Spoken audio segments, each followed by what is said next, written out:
Sonrakı mərhələlərdə o xilas anını, ümid anını, günəş işığı ilə başlanmasını, yaddaşlarda və günəşə təşəkkürü rəmzi olan dinamik rəqslə ifadə etməyə başladılar.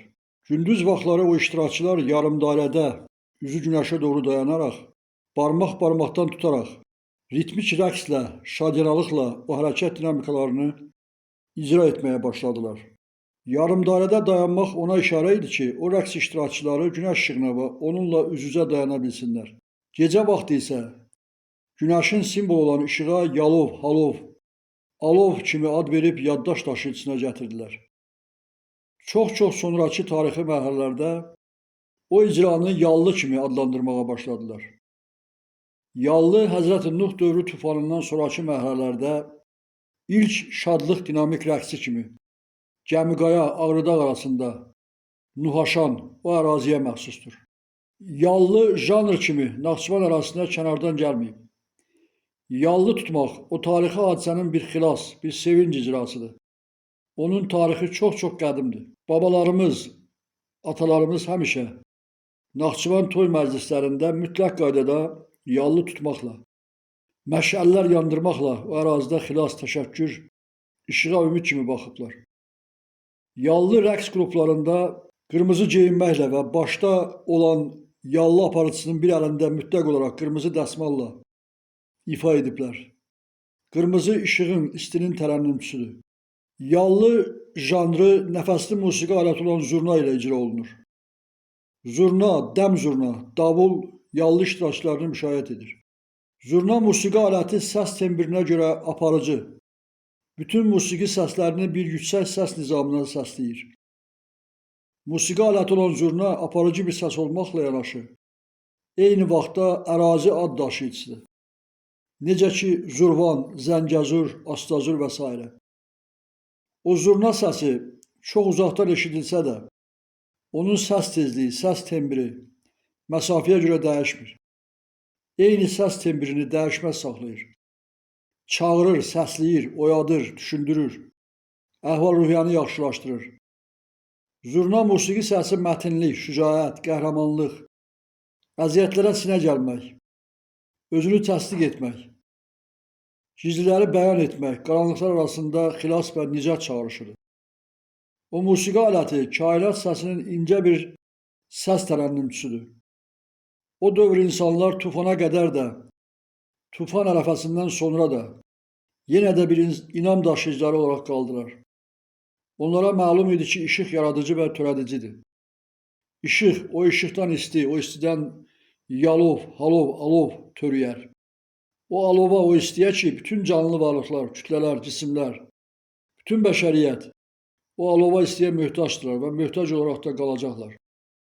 Kainatlar da o mütləq işığa, istiyə möhtac yarandılar. Yer kürəsinə günəş olmasa işıq olmaz. İşıq olmasa isti olmaz. İsti olmasa hərəkət olmaz, əkin olmaz, biçin olmaz və nəticələr olmaz. İnsan canlı törəməz. O dövr insanların xilasına səbəblərdən biri də bunlar idi. Urfani yallı rəqsi, urmi, urva, o urfa bir birliyə yığma funksiyası daşıyıcısıdır. Yallıda urfani ərazi ilə və birlik anlayışı daşıyıcısı olmaqla şadlıq daşıyıcısıdır. Bütün yuxarıda deyilənlər Ustad Tarzən Əkrəm Məmmədlinin oğlu Kənan Məmmədli ilə birlikdə yallılarımızı toplamağı və onları nota salması, nota gətirməsi çox böyük bir tarixi hadisədir. Naxçıvan ərazisinin özü maraqlı bir ərazidir. Naxçıvan ərazisində çox maraq doğuran təbii göl var. O göl Naxçıvan şəhərindən 80 kilometr məsafədə, şimal-şərq istiqamətdə, Kiçik Qafqasya dağlarının Zəngəzur dağ silsiləsində, Şahbuz ərazisində Batabat yaylağındadır. Yaylaqda Zorbulaq yaxınlığında göl yerləşir. Zorbulağın suyu o gölə axmır. Maraqlı cəhət bundan ibarətdir ki, Zorbulaq yaxınlığında yerləşən təbii göl oval, ellipsoid tiplidir. Oval tipli o göl günəşin çıxma və batma vaxtının tam göstəricisi modelidir. Göl daxilində həmişə hərəkət edən ada, yerin günəş ətrafında hərəkət vaxtını bildirir. Göl daxilində hərəkət edən ada cənubdan şimala, ovalın uzunluğuna tənbölən xətt üzrə hərəkət edir. Göl quruluşu cənubla şimalı göstərir. Sübh günəşi Uş ərəfəsində ada gölün cənub sahilində dayanır. Gün çıxdıqdan sonra gün ərzində o da cənub sahilindən şimal sahilinə tərəf düz xəttlə hərəkət alır. Çox maraqlı hal günəşin çıxma anından günəşin qüruba çatdığı vaxtda ada şimal sahilə çatır. Günəşin gün ərzində qət etdiyi məsafəni hərəkətdə olan ada şimal sahildə tamamlayır. Gün batmağına baxmayaraq gecə boyu o ada cənub sahilə doğru dayanmadan hərəkət edərək sübh günəşini gölün cənub sahilində qarşılayır. Yəni gün o biri yarımkürəyə keçməyinə baxmayaraq ada o günəş hərəkətini sinxron müşahidə edir.